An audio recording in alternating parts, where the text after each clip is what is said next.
Olá a todos, boa noite. Olá a todos e todas. Eu estou trabalhando aqui com dois vídeos, né, com duas câmeras, a do Facebook e aqui do Instagram. Então, hora eu vou olhar para cá, hora eu vou olhar para lá. Vou pedir muito a atenção de todos nesse sentido, para entender que às vezes eu vou estar não necessariamente olhando para a câmera principal, ou não sei qual que é a câmera principal. Mas, espera um minutinho que me apareceu uma comunicação aqui do Facebook. Eu acho que eu continuo online. Vou esperar aqui alguns minutinhos para que mais pessoas possam entrar aqui na internet. Enquanto isso, eu vou apresentando um pouco o que é essa transmissão ao vivo, né? Eu sou Luiz Carlos Quequia. Eu sou um pesquisador, eu sou um historiador, pesquisador sobre a questão do Estado, a questão do fascismo, a questão dos governos autoritários, da mentalidade autoritária.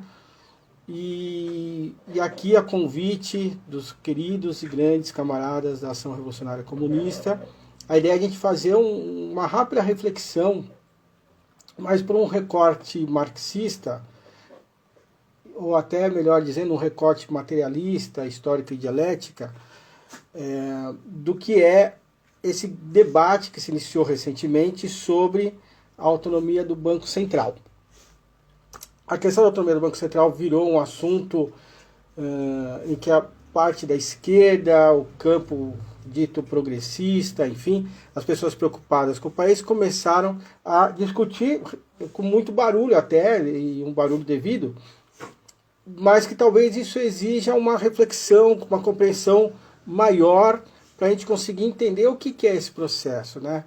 A gente tem um problema muito comum na esquerda brasileira recente, talvez nem tão recente, que a nossa esquerda se tornou uma esquerda extremamente reagente, né? Uma esquerda que reage às situações, mas ela reage de forma tardia, muitas vezes desorganizada, e o fato de estar desorganizada faz com que a reação despenda uma energia maior, e essa energia maior faz com que a gente acabe se cansando muito, né? Então tudo vira um furor, tudo vira um assunto muito rápido, tudo vira um assunto de momento, tudo vira principais notícias do Twitter, do Facebook, enfim, das redes sociais, mas com a mesma força que isso chega para a gente, com a mesma força isso se vai, né? Isso deixa de ser tema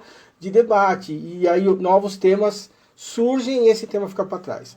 Então, primeiro, a gente precisa entender o que é essa questão do Banco Central, o que é essa autonomia do Banco Central, a que essa autonomia serve e se ela realmente é uma novidade na nossa organização econômica e política do país. Eu estou vendo aqui, parece que já temos bastante pessoas participando aí da transmissão. Eu acho que eu vou já, para a gente começar já a adentrar nesse assunto, mas antes eu vou pedir para quem ainda não conhece o pessoal, não conhece a organização da Ação Revolucionária Comunista, conheça, procure as redes sociais, tanto no Facebook quanto no Instagram. E é um pessoal muito bacana, com uma organização muito interessante, que está se propondo a discutir o país, está se propondo a discutir o Brasil por um recorte revolucionário. Eu não vou falar atualizado, porque a palavra atualizada pode suscitar alguma má compreensão, mas tentando entender dentro de um recorte marxista mais sério, maduro, sem uma preocupação de, olha, eu acho isso muito interessante, não é uma preocupação de sair por aí filiando todo mundo, porque não é um partido político, é uma organização bem interessante, que quer pensar, discutir temas interessantes para o Brasil atual. É uma organização que discute muito toda a tradição aí do revolucionária que a gente tem a partir da Revolução Russa, até antes, né, com as experiências que vieram antes, mas de uma forma tentando entender o Brasil hoje, a partir dos referenciais que a gente tem para entender o Brasil, principalmente os referenciais brasileiros, mas enfim, é isso. Então, vamos lá. Primeira coisa para a gente entender o que é a autonomia do Banco Central, é entender o que é o Banco Central e qual a importância dos bancos centrais no mundo, né? Os bancos centrais, eles são uma invenção no mundo do capital, do mundo capitalista, enfim, recente, né? É algo de poucos séculos para cá, e que foi construindo seu papel ao longo desse curto tempo, que é principalmente organizar a vida monetária, a vida financeira dos países, tanto no sentido internamente quanto na relação com as outras nações. O Banco Central Brasileiro, né, ele surge a partir em 1945, ainda como uma superintendência, né, uma superintendência que cuidava da questão monetária e de crédito, em 45, e que em dezembro de 64, a partir, né, da Lei 45/95, se torna o Banco Central e a estrutura que vai formando, então, o nosso sistema financeiro nacional. Então é importante entender que o Banco Central, ele é de 64, e tem um porquê ser de 64, a gente vai falar daqui a pouco disso, mas que ele integra um sistema maior, né? Ele integra um sistema financeiro nacional. E o que forma o sistema financeiro? Quais são os subsistemas que formam o sistema financeiro nacional? A gente tem um conjunto de instituições que são divididas em 3 tipos de instituições, né? Então a gente tem aquelas que são as normativas, as instituições normativas, aquelas que criam as normatizações, os regramentos, a forma como o sistema econômico, o sistema monetário, o sistema financeiro vão funcionar. Nós temos as instituições supervisoras, aquelas que supervisionam, que operacionalizam de fato, né? Que criam que põem para funcionar aquilo que as instituições normativas determinam. E a gente tem, por fim, as instituições, aí, enfim, de fato, as operadoras. Esse sistema financeiro, né, que tem esse conjunto de instâncias, ele tem 3, quando a gente está pensando aí, então, nessa mais alta instância, né, que são das instituições, as normativas, nós temos 3 importantes conselhos nacionais, cada qual olhando um espectro aí do sistema financeiro, do sistema monetário, mas tem um em particular, que é o que nos interessa hoje, que é o Conselho Monetário Nacional. O Conselho Monetário Nacional, que é formado atualmente pelo ministro da Economia, por um secretário especial da Fazenda, né, que por sua vez está subordinado ao Ministério da Economia, e pelo próprio presidente do Banco Central. Essas 3 pessoas, né, essas 3 representações, são elas que vão criar as normatizações, né, os regramentos, os caminhos que o Banco Central toca no seu cotidiano. Então nós temos esse Conselho Monetário Nacional, abaixo dele está o Banco Central. E abaixo do Banco Central estão aí todo o conjunto do sistema financeiro, né? Os bancos, as caixas econômicas, bolsas de valores, administração de consórcios e assim por diante. Então essa escadinha, né? Então a gente tem ali como instituição normativa, né, o Conselho Monetário Nacional, abaixo, como supervisora, o Banco Central, e abaixo, né, todo o conjunto dos bancos, enfim. O Banco Central também é importante porque é dentro do Banco Central que fica o Copom. Né? O que é o Copom? É o comitê, né, que vai estabelecer a política monetária, que vai estabelecer, sobretudo, em reuniões que acontecem a cada 45 dias, a taxa Selic. E a taxa Selic é a taxa que estabelece um índice de juros que vão ser realizados no país, né, que vão ser aplicados no país dentro desse período, entre uma reunião e outra.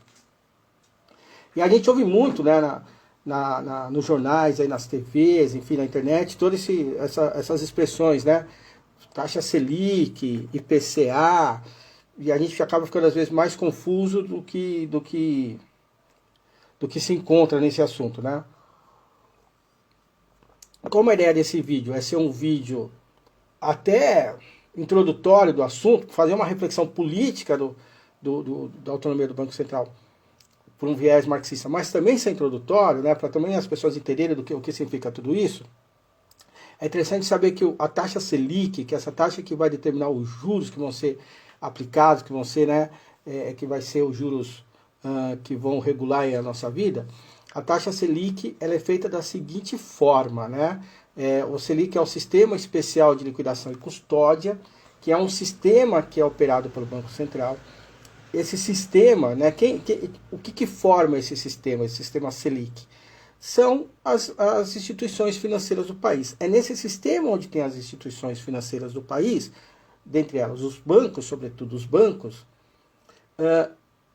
é dentro desse sistema que é fechado para o cidadão comum, eles são para as empresas, né, para essas empresas financeiras, onde o Tesouro Nacional, onde o governo, o Estado vai vender os seus títulos.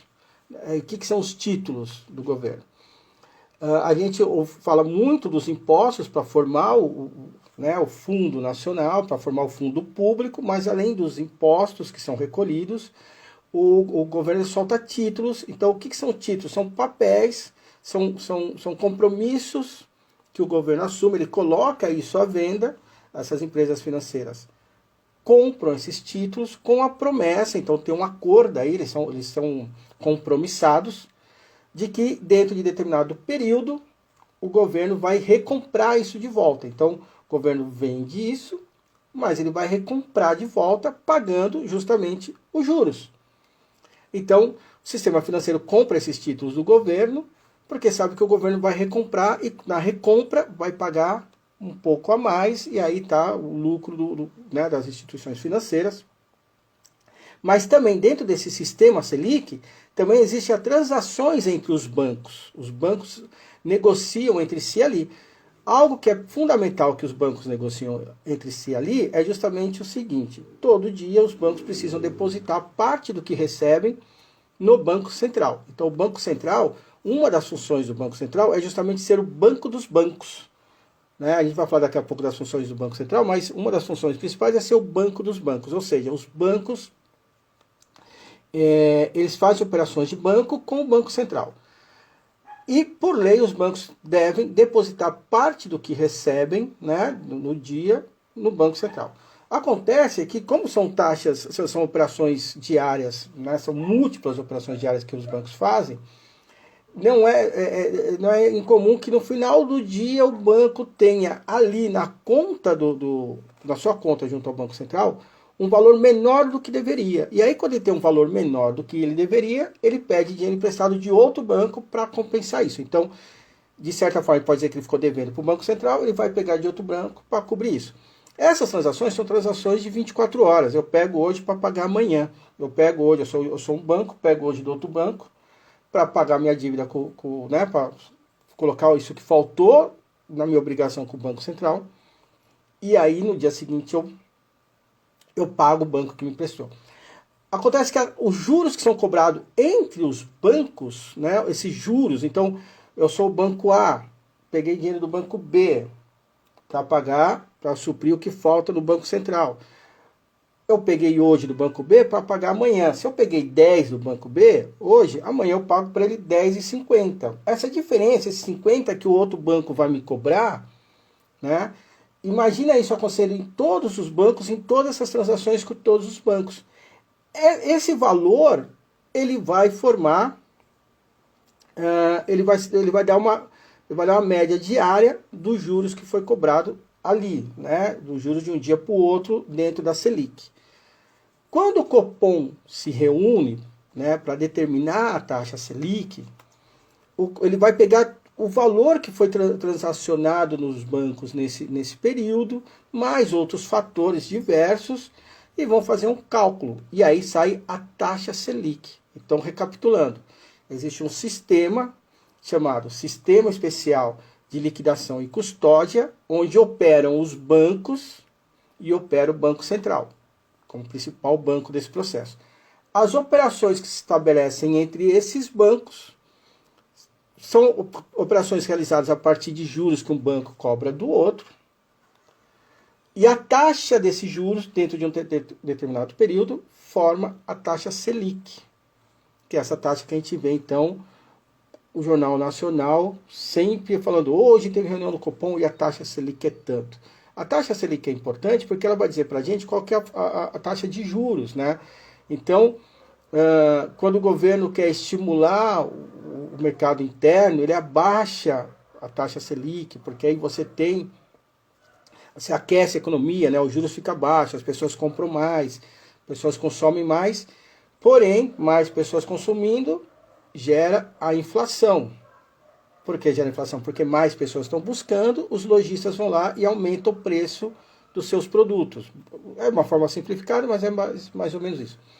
Quando o governo vê, pô, a inflação está muito alta, a gente precisa baixar a inflação, o que o governo sobe a taxa Selic, porque aí o dinheiro fica caro, as pessoas consomem menos, o preço cai. Então é uma forma aí de controlar aí os gastos, né, controlar o fluxo dos recursos. Então, a gente vê que o Banco Central ele é muito importante. Então, o Banco Central dentro do país, ele tem ali como objetivo, né, do banco, que é regular o volume de fluxo de dinheiro que entra e sai, de crédito, taxa de juros, ele assegura a estabilidade da moeda, então ele vai tendo ações para assegurar a estabilidade da moeda, ele promove a eficiência do sistema financeiro, tenta melhorar o seu desempenho constantemente. Então, essa é a função, esses são os objetivos do Banco Central.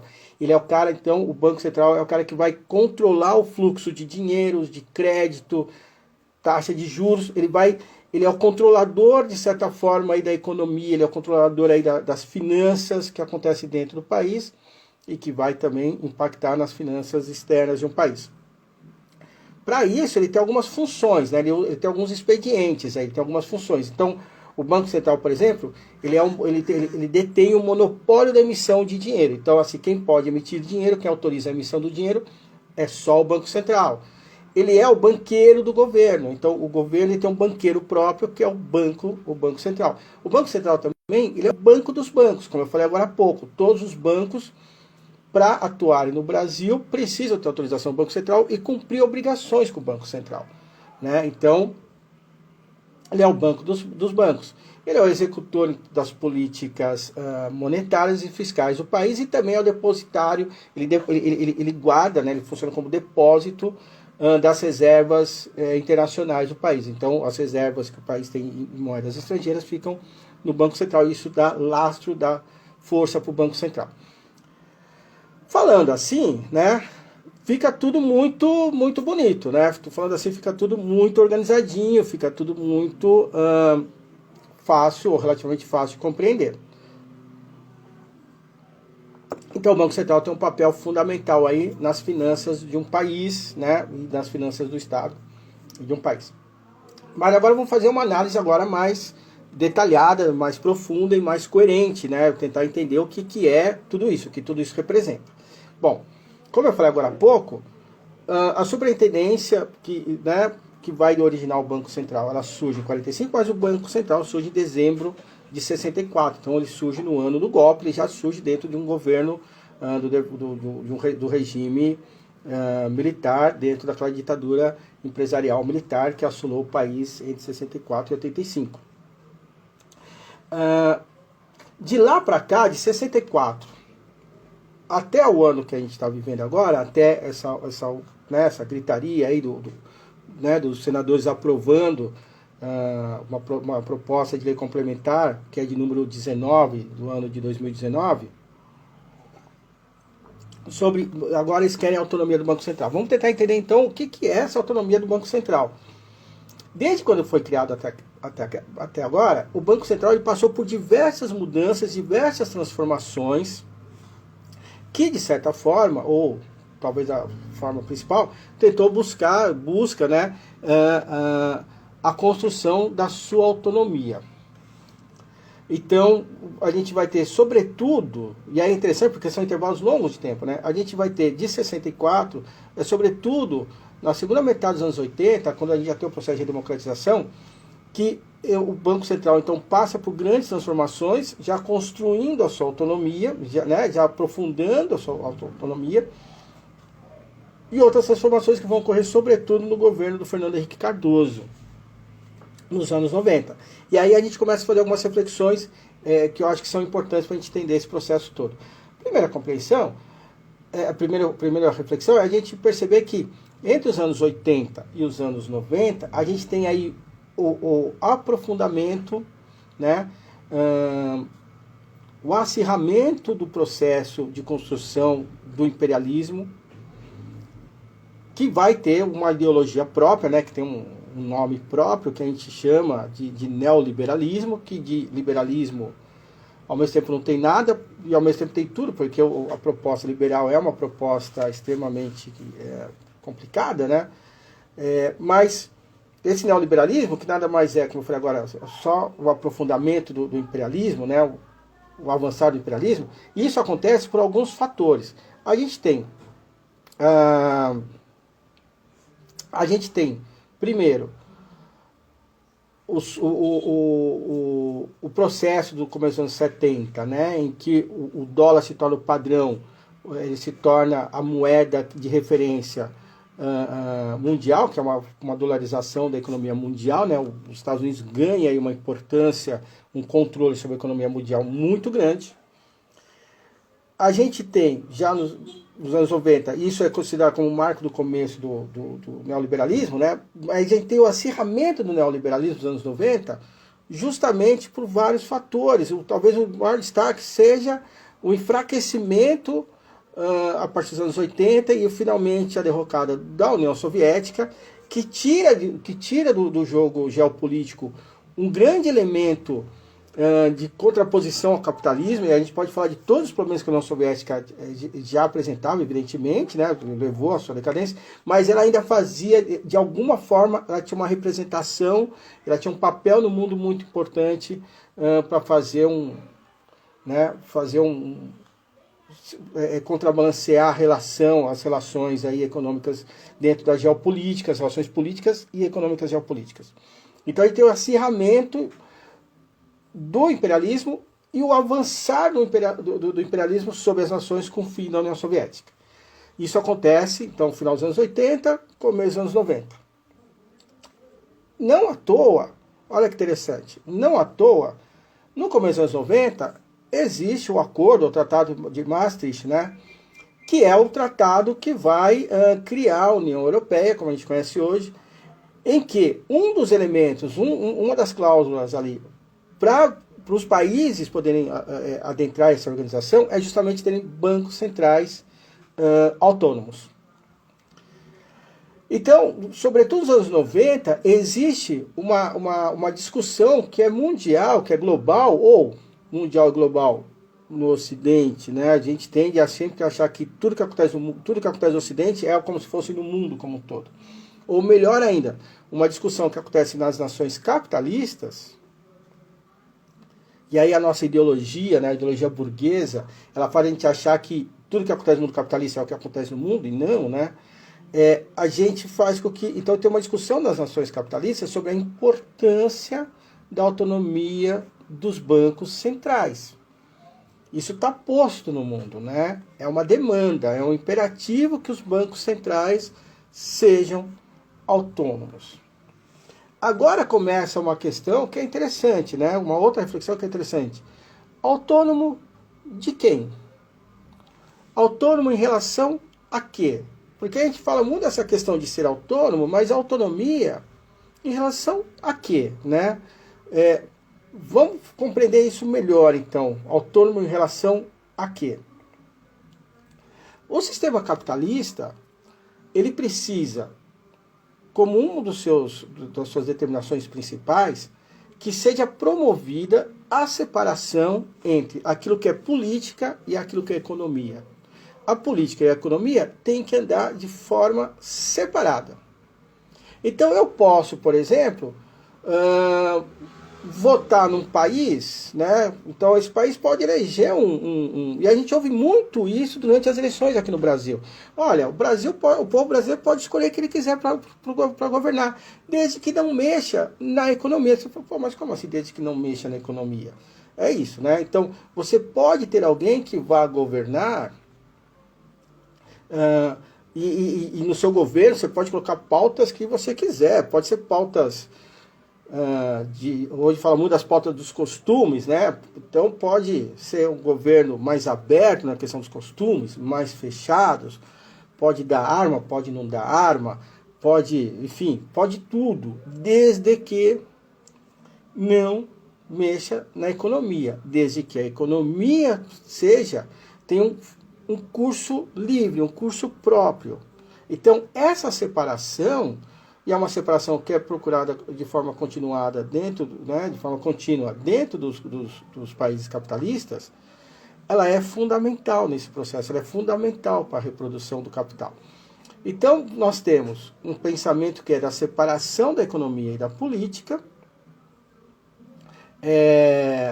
e nós temos também esse avançar do imperialismo sobre o mundo.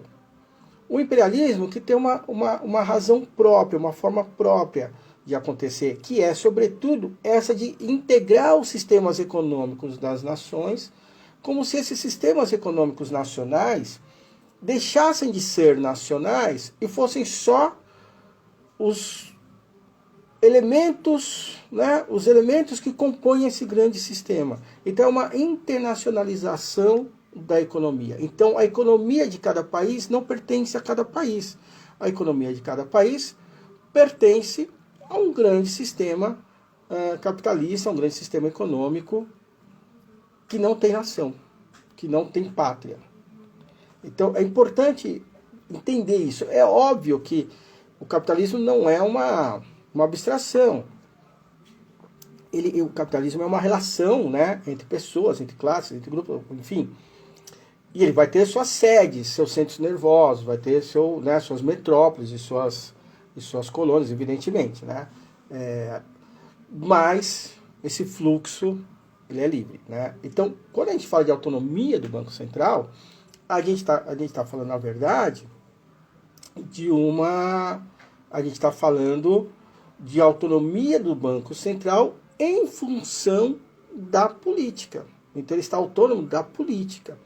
Mais ainda, aí tem um detalhe que é mais importante, talvez, que vai aprofundar isso, essa questão. Quem é a política? Né? Quem é a polis aí? Quem que é a polis que a gente está falando? Lembrando que política veio do grego polis, né? Quem que é a polis? A polis é a massa de pessoas que vota, né? A massa de pessoas que vão escolher os seus governantes. Eu não estou nem falando de uma sociedade não capitalista, mas que vão escolher seus governantes.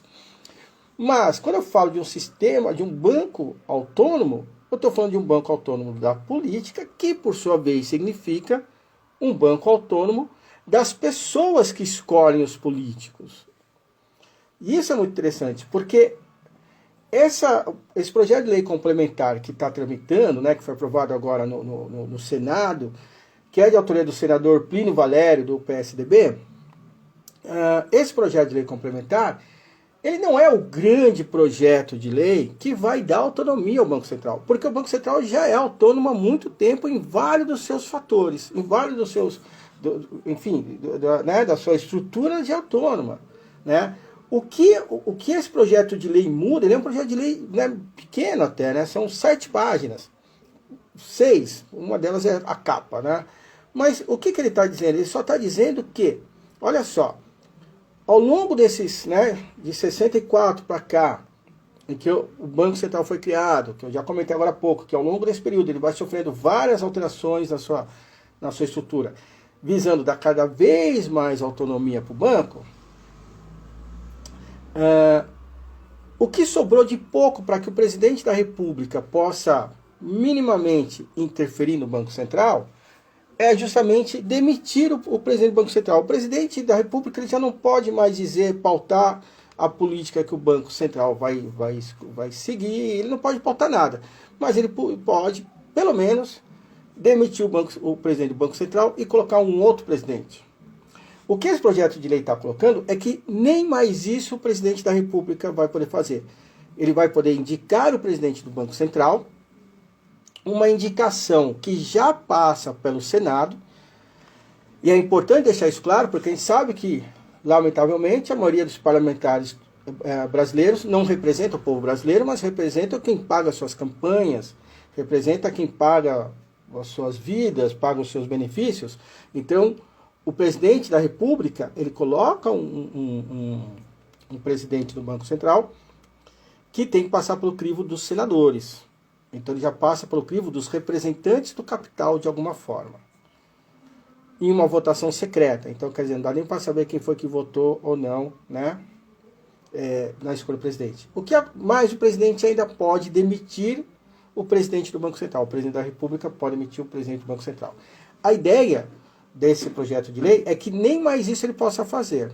A substituição do presidente do Banco Central só vai acontecer agora por pedido próprio. Então, eu sou lá o presidente do Banco Central e eu resolvo sair do Banco Central. Eu posso sair por pedido próprio. Eu posso ser demitido se eu cometer algum crime, né, algum problema administrativo de grande monta, enfim. Então, lógico, né, as próprias leis me tirariam dali. Ou se o presidente quiser me demitir, o presidente tem que apresentar os motivos da demissão.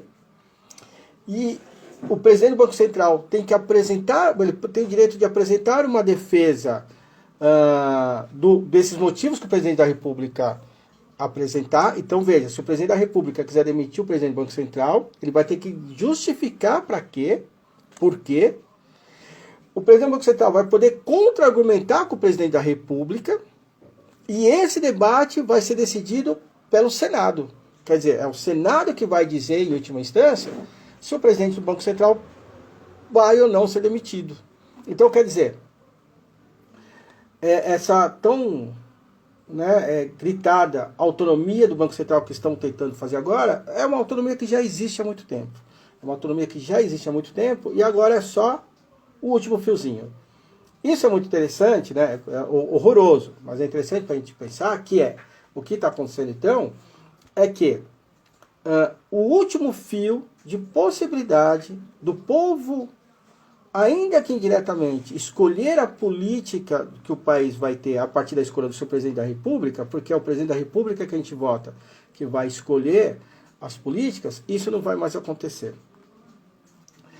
Se a gente parar para pensar que, apesar de todos os problemas e todas as críticas que podem e devem ser feitas aos governos do Partido dos Trabalhadores, o Partido dos Trabalhadores é um partido extremamente que não cumpriu com sua tarefa histórica, a gente sabe disso, foi um governo associado ao grande capital, né, associado ao capital em uma grande medida, que é um governo que teve na sua base aliada esses que aí estão hoje fomentando, construindo, elaborando e agenciando o fascismo no Brasil. Não podemos esquecer que na época o deputado Jair Messias Bolsonaro era do PP, né, o Partido Progressista, era da base aliada do governo, Marco Feliciano era da base aliada do governo, Levi Fidelix era da base aliada do governo. Quer dizer, o único agrupamento que hoje está aí, que não é da base aliada do governo, era o próprio PSDB. Então, o Partido dos Trabalhadores foi fomentador disso, mas ainda assim, nas suas mínimas políticas públicas de cunho social, e quem fala isso não sou eu, é um grande petista, uma pessoa muito importante que deve ser lida, que é o André Singer, né? Sobretudo naquele seu livro O Lulismo e o Pacto Conservador, em que ele disse que o petismo acabou que se propunha um reformismo forte, acabou fazendo um reformismo fraco. Ainda assim era um reformismo, ainda assim teve algumas políticas públicas de interesse nacional, de interesse da classe trabalhadora. Mas esse governo, ele sofre um golpe, né, em 2016, e esse golpe sofrido em 2016 levanta, sobretudo, a preocupação da burguesia nacional em como evitar de que qualquer governo, porque sabe que provavelmente um governo de centro-esquerda, progressista, possa retomar ao governo do país, até porque o PT ganhou 4 eleições seguidas e o projeto liberal, né, fracassou em todas elas, o projeto liberal só conseguiu se implementar a partir do golpe. A ideia de colocar essa pá de cal, né, de complementar essa autonomia, é justamente para evitar que governos futuros possam mexer na política econômica do país a partir de princípios que não sejam do interesse do grande capital. Então, nesse sentido, o Banco Central Brasileiro ele é o agente local do capitalismo internacional. Se o Banco Central, né, ele vai determinar as políticas monetárias, a política financeira do Brasil, se ele que é quem vai determinar como tudo acontece, ele faz tudo isso com uma total independência da política, buscando o equilíbrio da economia que está posta, e a economia que está posta é justamente a economia capitalista. O Banco Central é um grande agente do capitalismo no nosso país, do capitalismo dentro, né, do capitalismo de uma nação já inserida quase que totalmente no sistema, né, no sistema capitalista internacional. E eu falo quase inserida porque ainda tem muita coisa para acontecer, como sobretudo os grandes projetos de terceirização que o governo está se propondo a fazer. Lembrando que esse governo do Bolsonaro é um governo que tanto o Bolsonaro quanto o filho dele, né, o Eduardo, já afirmaram se tratar de um governo de um governo perdão, de um governo de transição, um governo que visa entregar um país diferente do que recebeu e que para isso estão inclusive dispostos a queimar seu capital político, que parece que não está acontecendo ainda, nem tanto quanto parece. Então é um governo de transição para uma sociedade liberal, o que significa uma sociedade de interesse dos grandes capitais. Agora, olha que interessante, né? Então a gente pode dizer que o Banco Central, a função do Banco Central é atender aos interesses dos capitalistas, e aqui vem uma parte da reflexão que eu acho que é muito interessante, que é o seguinte. O Banco Central não tem a função de atender aos interesses da classe trabalhadora, da população brasileira. Ele não tem isso. Né, na nossa reflexão aqui, já estamos defendendo que ele não tem essa função.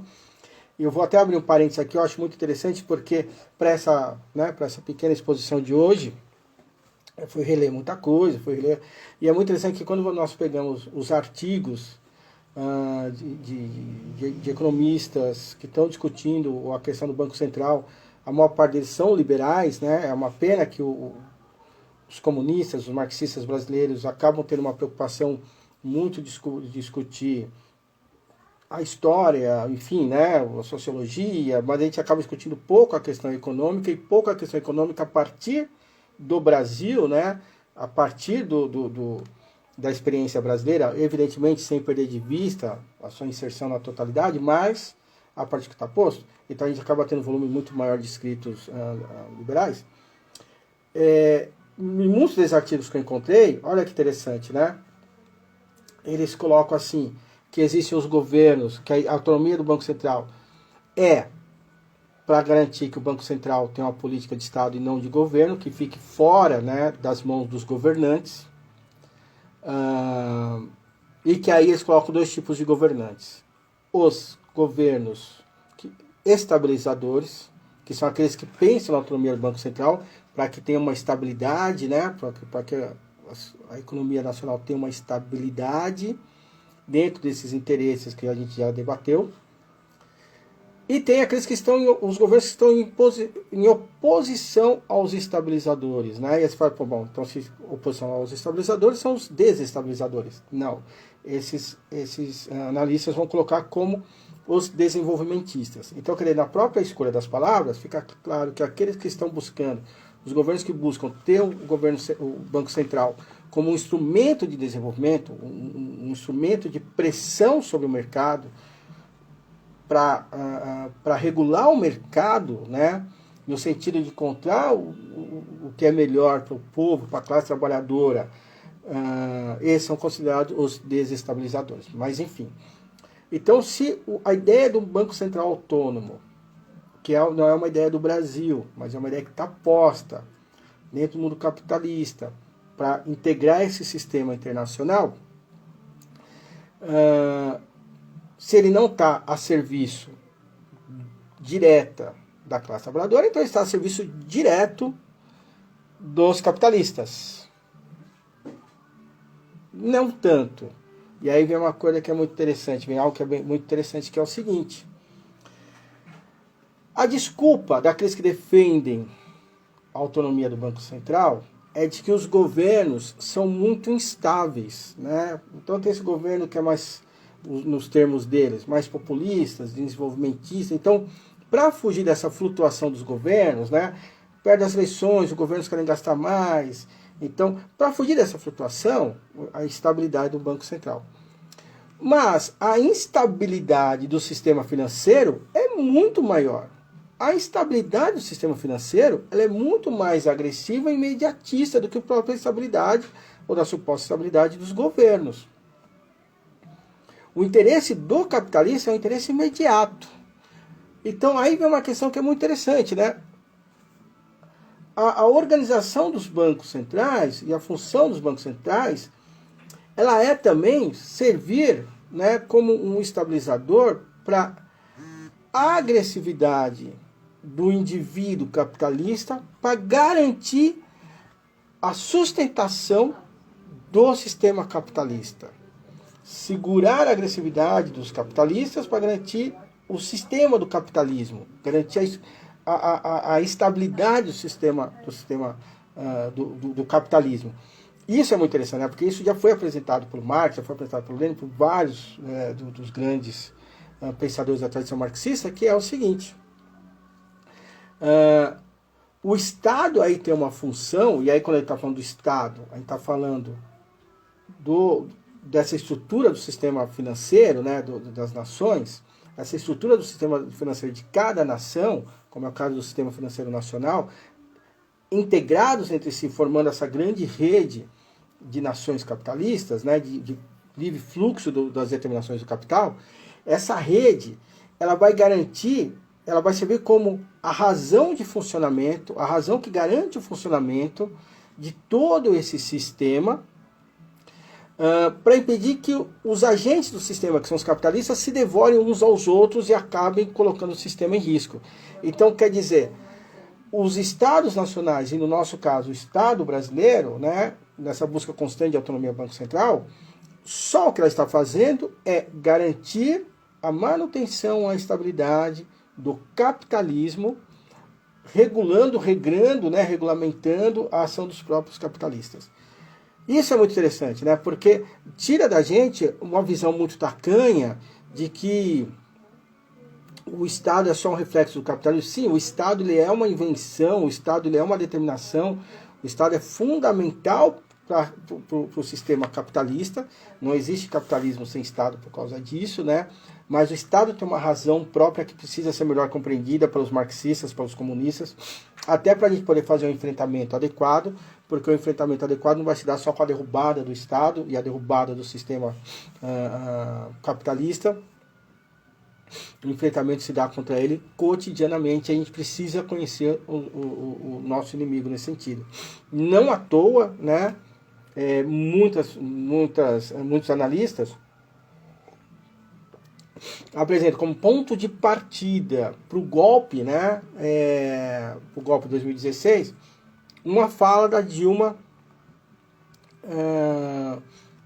se eu não me engano foi num 1º de maio, em que ela fala contra, né, a ganância do sistema financeiro e anuncia que vai existir ali algum tipo de regramento.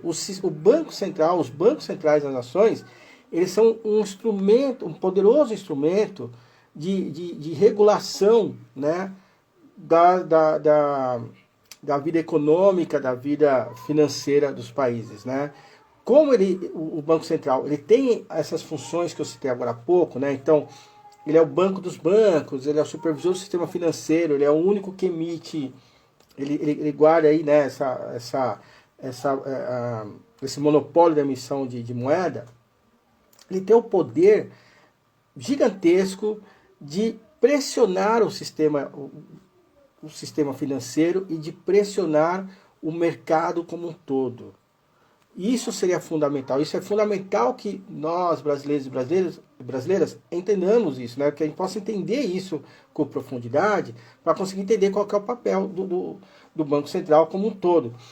E aí isso põe por terra, por exemplo, uma mentira, uma falácia que é muito repetida pelos liberais, pelos governos, e lamentavelmente o nosso povo que está profundamente influenciado e ideologizado por esse governo, né, e pela lógica, que daqui a pouco eu vou falar disso, mas não é só desse governo, mas por uma lógica que está se pondo, de que o Brasil, o governo, não pode gastar mais do que recebe. Porque a gente tem que pensar no governo como um trabalhador, uma trabalhadora. Um trabalhador não pode gastar mais do que recebe, porque ele se endivida e as dívidas é ruim. Isso é mentira, né? Porque eu como um trabalhador, é óbvio que eu não posso gastar mais do que eu recebo, né? Normalmente, porque senão eu vou ficar no vermelho. Mas eu não emito moeda, eu não regulo o sistema financeiro.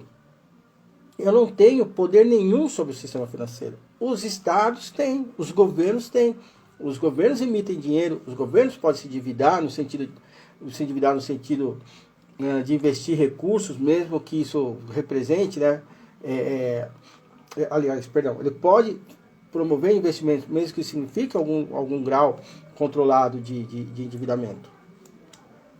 Essa ideia de um governo com contas sempre no azul, né? Que aqui no Brasil isso começa, sobretudo nos anos 90 do governo Fernando Henrique Cardoso, que é o famoso tripé macroeconômico, né? Que é então o controle da inflação por meio das taxas de juros, que é o regime de câmbio flutuante, que é a responsabilidade fiscal, né? Quer dizer, esse conjunto de princípios aí, que é para garantir um governo, para garantir um Estado sem dívidas, ou seja, né, o que isso significa? Um Estado sem dívida é um Estado que não está investindo num plano de desenvolvimento, grosseiramente falando, né? Isso atende aos interesses dos grandes capitalistas, do grande sistema da ciranda financeira internacional, né? Enfim, esse é o princípio desse Banco Central autônomo que estamos debatendo. Então a gente não está debatendo a autonomia do Banco Central. Esse é o verniz do debate. E a gente precisa sair do verniz dos debates, né? A gente precisa aprofundar os debates. A gente não está discutindo a autonomia do Banco Central. A gente está discutindo para que serve o Banco Central, qual o papel do Banco Central no desenvolvimento do país, né? O papel do Banco Central é manter uma economia capitalista estável, para que os capitalistas consigam ter um livre fluxo aí dos seus interesses, numa crença vã de que um Estado que não intervém, né, quer dizer, do liberalismo, vai fazer com que os capitalistas se ajeitem entre si e promovam o desenvolvimento nacional, ou a gente vai ter um Banco Central que cumpra o seu papel de desenvolvimento do país, atendendo às demandas do povo brasileiro. É isso, que modelo de Estado nós estamos querendo debater. Veja, eu não estou nem falando ainda de um Banco Central de um Brasil socialista. A gente nem está colocando esse debate ainda. Mas qual a função, qual o papel, né? Qual o papel do Banco Central na sociedade brasileira. Um Banco Central autônomo que ele já cumpre um papel. Um Banco Central sob controle do governo, que é um governo escolhido pelo povo, vai ter, que é um outro papel. Hoje, o que a autonomia do Banco Central garante significa o seguinte, que Se algum de nós aqui, nessa nossa conversa, se candidata a presidente da República, dizendo que vai fazer determinado tipo de política de desenvolvimento nacional, ao sermos eleitos, nós não poderemos fazer isso, porque o Banco Central não está sob nosso controle. O Banco Central está sob controle do sistema financeiro, do sistema capitalista. Isso é muito sério, isso é muito importante, isso é uma discussão que precisa ser feita com profundidade entre nós. Opa, desculpa. Pronto. Uma discussão que precisa ser feita com profundidade entre nós, entre a gente da esquerda, entre nós marxistas, entre nós comunistas. A gente não pode mais ser tão reagente. A esquerda brasileira hoje é extremamente reagente. As coisas acontecem, nós reagimos tão somente, reagimos de forma desorganizada, de forma perdida, o que toma de nós muita energia e faz com que a gente acabe abandonando os debates muito rapidamente. Então, essa pequena transmissão, que já esteja se encerrando, ela é, na verdade, um convite para a gente ampliar esse debate. Acredito que a gente pode fazer esse debate aqui pela Ação Revolucionária Comunista e por outras organizações que querem fazer esse debate. Esse debate é importante de conhecer. Procure, então, o projeto de lei complementar número 19, 2019, do senador Plínio Valério, para conhecer e entender o que é isso, mas procure também informações sobre a história do Banco Central, a função do Banco Central no Brasil e de todo o sistema financeiro brasileiro, né? Como eu falei, é um sistema amplo, dividido em instâncias e instituições, que é fundamental que nós possamos conhecê-lo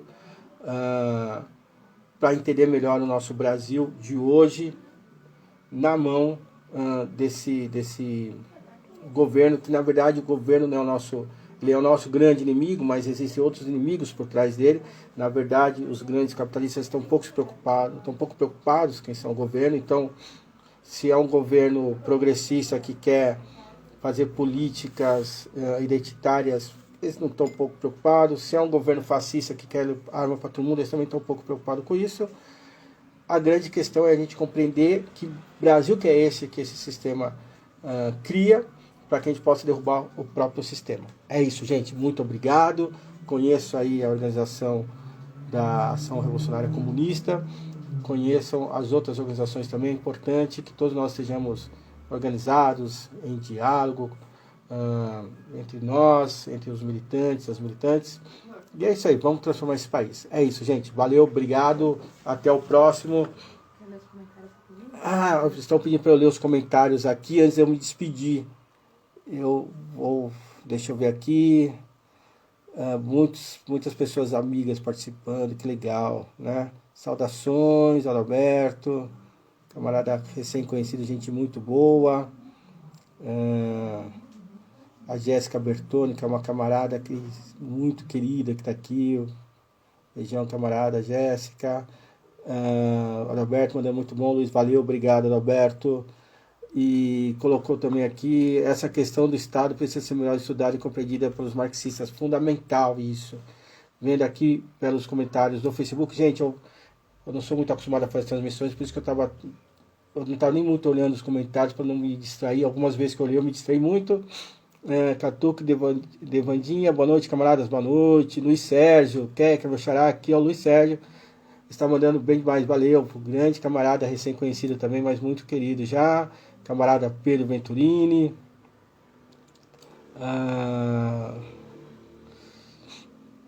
O Johan colocou aqui, nunca romperam com o status quo e gerente de capital tem que cumprir com os desejos dos capitalistas, que são sempre interesses de curto prazo para o lucro. Infelizmente o PT não fez o que deveria, caçar o Bolsonaro, derrubado o status quo e enraizado a ideologia socialista no povo. Hoje nos encontramos aqui com uma economia de empresários capaces, governos capaces do imperialismo e o povo todo ideologizado, um horror. A organização revolucionária é a saída sempre. A organização revolucionária é a saída sempre. Uma organização revolucionária profunda que consiga pensar o Brasil é fundamental. E o Pedro colocou aqui, haverá espaço para dúvidas no final da apresentação? Já estamos abrindo esse espaço então, Pedro. Pode colocar sua dúvida aí. E acho que foi aqui que ele colocou. A CEPAL classifica que o Banco Central do Brasil já possui autonomia relativa dentro do Estado. Em relação ao que existe hoje, quais medidas podem ser tomadas para trazer o Banco Central ainda mais para o controle do Estado? E controle popular, acho que é essa a pergunta do Pedro. Já possui autonomia relativa dentro do Estado. Sim, ele já possui essa autonomia relativa, né, como eu comentei, e que não, o que está acontecendo agora, eu acho que é só os últimos detalhes para que essa autonomia seja total. Nunca vai ser total, ou pelo menos, por enquanto ela não vai ser total, porque ela é uma autonomia, ainda é o presidente que indica o presidente do Banco Central, lembrando que essa indicação não é direta, ela passa pelo crivo do Senado. Então é óbvio que cada presidente da República não quer passar por um desconforto aí de ter seu indicado recusado pelo Senado. Então ele já começa pensando em quadros, né, em candidatos ao presidente do Banco Central, que minimamente tem aí uma segurança de que vão passar pelo crivo do Senado. Então, só na hora que ele tem, se a gente parar para pensar, só na hora que o presidente da República senta para pensar no presidente do Banco Central, a coisa já está um pouco mais sob o controle dos interesses, que não é só do presidente, né? Ele vai ter que debater isso com o Senado, isso é muito complicado. E quais medidas podem ser tomadas para trazer o Banco Central ainda mais para o controle do Estado? Então, Pedro, isso e controle popular. Bom, controle popular é uma revolução, né? Certamente. Seria necessário, sobretudo, que a gente derrubasse muitas das medidas que não são de agora, são longas. Se a gente parar para pensar que são 20 anos, quase 20 anos, entre a criação da primeira superintendência, né, que vai funcionar como uma espécie de um banco central em 45, até 64, quando se forma, né, quando é criado verdadeiramente o Banco Central. E depois, de 64 até o começo da redemocratização dos anos 80, quando começa a ter ajustes cada vez mais profundos de autonomia do Banco Central, é importante pensar em recuperar essas políticas, né, e derrubar essas políticas que foram construindo essa autonomia do Banco Central, que ela está em várias etapas. Por exemplo, algo que foi criado nos anos 80, né, no começo dos anos 80, lá no final dos anos 80, no processo de democratização do país, existia uma relação, né, entre Banco Central, Banco do Brasil e Tesouro Nacional. Quando é criada a Constituição de 88, essa relação ela é cortada, né? Então existia uma conta, por exemplo, de relação, né, uma conta bancária de relação entre o Banco Central e o Banco do Brasil, em que o Banco Central podia fazer remessas, né, transferência de recursos para o Banco do Brasil. Ele podia comprar títulos do Banco do Tesouro Nacional. Esses expedientes que foram extintos são expedientes de participação do Banco Central diretamente na economia. E isso foi cortado, né? Então, veja, no nosso processo de redemocratização, já é um processo de distanciamento do Banco Central do poder do Estado, né? Então, a possibilidade do Banco Central poder fazer determinadas transações, operações, né, para influenciar o mercado, já foram cortadas nos anos 80. Então, eu acredito que a reversão dessas medidas seria um caminho, né? Permitir, né, criar expedientes, né, permitidos por lei, para que o Banco Central possa interferir diretamente no mercado. Isso é fundamental. Agora, para isso, se não for por uma revolução popular, ela vai passar por um Congresso que aceite isso, né? Por um Congresso de forte cunho de esquerda. Eu não gosto muito do termo progressista, eu evito ficar falando progressista, ou pelo menos eu tento falar do termo progressista dentro do seu significado real, né? O que é o progressista? O progressista é o burguês bacana, né? O progressista é aquela camada da burguesia que, ao mesmo tempo, é contra os excessos, né, se a gente pode chamar assim, do capitalismo totalmente desregulamentado, mas também não quer a revolução socialista, não quer o poder popular de forma alguma. O progressista acredita no meio campo, com uma aparência muito bacana, né, mas ele não decididamente, o progressista não é um cara de esquerda. Aqui no Brasil se confunde muito isso, mais ou menos se confunde, porque o progressista sabe bem quem ele é, a esquerda acha que o progressista é de esquerda, a ponto de optar por tentar defender a candidatura do Baleia Rossi no Congresso, né? O Baleia Rossi nunca deixou de ser quem ele é, quem acompanha as entrevistas dele naquele período vai ver isso, mas a esquerda achava que ele era a solução.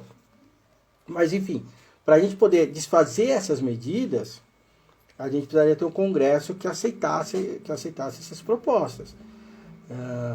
Isso é algo que envolve muita organização da esquerda, muita organização dos partidos de esquerda, porque a gente precisaria ter um Congresso altamente interessado nessas mudanças. Particularmente, e aí é uma opinião muito pessoal, eu acredito que a única força que nós temos para fazer grandes mudanças são as forças populares. Só que as forças populares hoje estão completamente ideologizadas. As forças populares hoje estão acreditando nesse programa. A gente não pode esquecer que o Bolsonaro foi eleito. Ele foi eleito e ele tem chances imensas, se a eleição fosse hoje, de ser reeleito novamente. A gente não pode esquecer que o governo Bolsonaro hoje tem prepostos nas duas casas do Congresso Nacional. Isso não é pouca coisa. Isso não é pouca coisa. E vai ser tema aí de um outro debate que a gente vai fazer pro próximo. Tramitam no Congresso hoje 2 projetos de lei de grande interesse do bolsonarismo, que é a transferência de parte do controle das polícias militares para o governo federal e a liberação das armas, que já está acontecendo aí, né? Isso cria um exército. Isso é muito, muito, muito sério, a gente precisa debater. Então, para reverter essas questões do Banco Central, a gente precisa de muita organização partidária, muita organização dos sindicatos, muita organização nos coletivos, nos movimentos, enfim. A gente precisa aprofundar esse debate muito grande. Eu não acho que seja impossível essa reversão, mas eu não acho que seja um processo rápido, muito menos um processo fácil de fazer. A gente precisa pensar aí numa esquerda que saia de um local que ela está colocada hoje de competição interna para ver quem vai disputar o governo. Isso é uma grande bobagem. A gente já viu agora o Partido dos Trabalhadores, lamentavelmente, já queimando a largada, aí, já colocando o Haddad para rodar o Brasil, né? Como é que eles falaram? Colocar o bloco na rua. E aí isso provoca também que o Ciro se coloque, todo mundo se coloque. Lógico, as pessoas têm direito de serem candidatos, mas eu vi uma entrevista recente do Lula. Eu particularmente acho que o Lula nunca foi um revolucionário, todo mundo sabe disso, mas eu acho que o Lula não está sabendo fazer a leitura de país, né? Então, quando o Lula fala assim, ele é perguntado pelo jornalista Kennedy de Alencar, não, mas acho que não é possível aí um bloco, né, uma frente, como tem se debatido muito, o Lula responde, a frente é o segundo turno, né? A gente não tem que fazer frente, a frente é o segundo turno. Isso é lamentável, porque o Lula ele foi presidente num período muito específico do país e do mundo. A gente tinha o preço da commodity estourando, né? O dinheiro estava aparecendo fácil, né? Existia um clima de possibilidades no ar e ele é um cara até hoje muito carismático. Não acredito que um governo Haddad vai ter essas facilidades, muito menos o Haddad vai ter a habilidade de diálogo que o Lula teve, tem forjado aí por uma vida inteira dentro do sindicalismo. Então é um debate difícil, é um debate duro, é um processo demorado de reorganização da esquerda, mas que eu acho que é possível sim, mas passa por isso, Pedro, passa por essas questões. Acho que eu dei uma resposta mais longa do que a minha própria exposição, mas eu acho que é isso. Acho que é isso, camaradas do movimento antifascista entrando, muito bacana, muito importante. É isso, gente. Quero agradecer muito a participação de vocês, né? Não sei como é que a gente fala de assistência, audiência, enfim, mas a participação de vocês aqui pelas redes sociais. A gente vai manter um debate por semana. A ideia é que a gente consiga organizar aí todo sábado à noite uma pequena exposição como essa sobre algum tema que esteja quente, tá bom? Então aguarde a divulgação dos próximos. É isso aí. Valeu! Saudações revolucionárias a todos. Vamos que vamos. Ainda depende só da gente. Até.